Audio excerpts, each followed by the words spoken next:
প্রতিদিন কি রান্না করব টেনশনই থাকতে হয় আসলে। তো মাছ খাইতে খাইতে আর মনে চায় না মাছ খাই। এ পর্যায়ে ভাবছি একটু মুরগির মাংস রান্না করব। তো প্রথমে ফ্রিজ খুলে নিয়েছি, দেখি কি কি আছে আমার ফ্রিজে। তাই মশলা আর হচ্ছে মুরগির মাংস নামাইয়া ভিজাইলাম। তো হ্যালো এভরিওয়ান, আসসালামু আলাইকুম। সবাই কেমন আছেন, কি অবস্থায় আছেন? তো আজকে আরেকটা নতুন ব্লগ নিয়ে আসছি, রান্নাবান্না নিয়ে আর কি। তো আমার এই পুরো ভিডিওটা দেখতে হলে কিন্তু সাথে থাকতে হবে, আর কেউ কিন্তু স্কিপ করবেন না, পুরোটা দেখবেন। এখন কিন্তু পুরো ভিডিও না দেখলে তাহলে কিন্তু ইউটিউব তারপরে হচ্ছে ফেসবুকের রোবট কিন্তু এরা বুঝতে পারে যে আসলে প্রতারণা করা হয়। তো দেখেন, এই তো ঝোল ঝোল করে মিষ্টি কুমড়া দিয়ে হচ্ছে মুরগি রান্না করছি। তো আমার এই রান্নার প্রস্তুতি প্রণালী দেখতে হলে কিন্তু সাথে থাকতে হবে। তো মিষ্টি কুমড়া আসলে অনেকেই খায় না, যে আমি কিছুদিন আগে ভাজিও করছিলাম, এখনও আমার ফ্রিজে রয়ে গেছে। তাই এবার ভাবছি যে না, এভাবে একটু রান্না করি। তো লাস্ট পর্যায়ে আমি হচ্ছে একটু চিনি দিয়ে দিছি মিষ্টিটা বাড়ানোর জন্য, আর হচ্ছে একটু জিরা গুঁড়া দিয়ে দিছি। তো এই তো রান্নার প্রস্তুতি। তো আমি এ পর্যায়ে মনে করেন পেঁয়াজ, তারপর হচ্ছে সব ধরনের একটু মশলা যেমন লবঙ্গ, দারচিনি, এলাচ, তেজপাতা, এগুলো একটু ভালো করে তেলের মধ্যে দিয়ে একটু ভাজাভাজি করে তারপর হচ্ছে আপনি পেঁয়াজটা যদি বেরেস্তার মতো করে ভাজেন তাহলে একটা আলাদা কিন্তু ঘ্রাণ আসে। আর আমি যেভাবে রান্না করি এভাবে আপনারা একটু রান্না করে খেয়ে দেখবেন আসলে অনেকটা মজা হয়।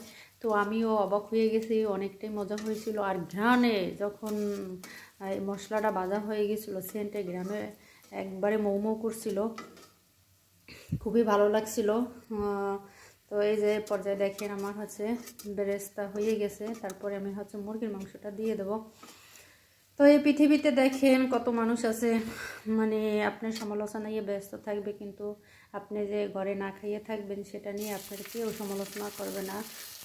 কথায় বলে আপনি যদি পরে যান আপনাকে কেউ তুলে দাঁড় করাবে না, কিন্তু আপনাকে নিয়ে অনেক সমালোচনা করা মানুষের অভাব হবে না। তো এই পর্যায়ে মাংস দিয়ে দিছি। মাংসটা থেকে এমন একটা সেন্ট বের হয়েছে, তো আমারই খুব ভালো লাগছে আর কি। এ পর্যায়ে আমি আবার ঘরের দরজা কিন্তু খোলা রেখে তারপরে রান্না করতেছিলাম। তো রান্নার জ্বালানা দিয়ে দেখতেছেন যে আমার এই যে পাশের ভিউটা এত সুন্দর লাগতেছে। আমরা যেখানে থাকি চারপাশে শুধু যে গাছগাছালি, বাগান, এগুলো কিন্তু আসলে এই বাগান না, অযথা কিছু গাছ হয়ে রয়েছে আর কি।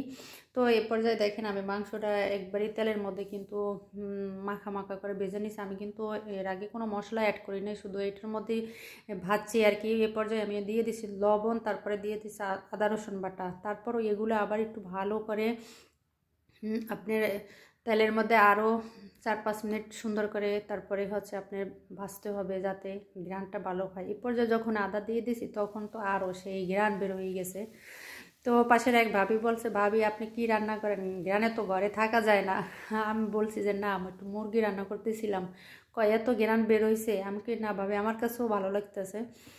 তো এরপরে আমি আবার একটু মশলাপাতি দিয়া একটু মৌ দিয়া তারপরে মশলাটা কষাইয়া তারপরে আরও সুন্দর করে একটু ঢেকে তারপরে রান্না করব।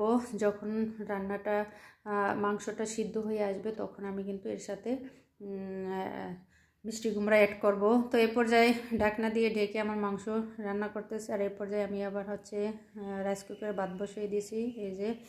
তো দেখেন তেলটাও কিন্তু উপরে চলে আসছে, আমার রান্নাটাও প্রায় রেডি হয়ে গেছে। এরপরে আমি হচ্ছে এভাবে যদি মাখা মাখা রান্না করি তাহলে তো স্বামী সেই খুশি হবে।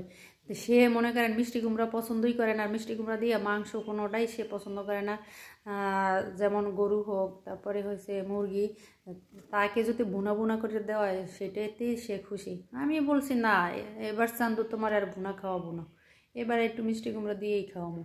তো আসলে মাসাল্লাহ উনি যেহেতু খাইতে চায় না, তারপর রান্না করার পরে যখন দুপুরে খাইতে বসে তখন বলে একাল মন খারাপ হয়ে গেছে যে মিষ্টি কুমড়া দিয়ে মুরগি রান্না করছো, এটা আমি খাই না, আবার তারপরও রান্না করলা কীভাবে? আমি বলছি খাইতে হবে, যেটা রান্না করছি সেটাই খাইতে হবে।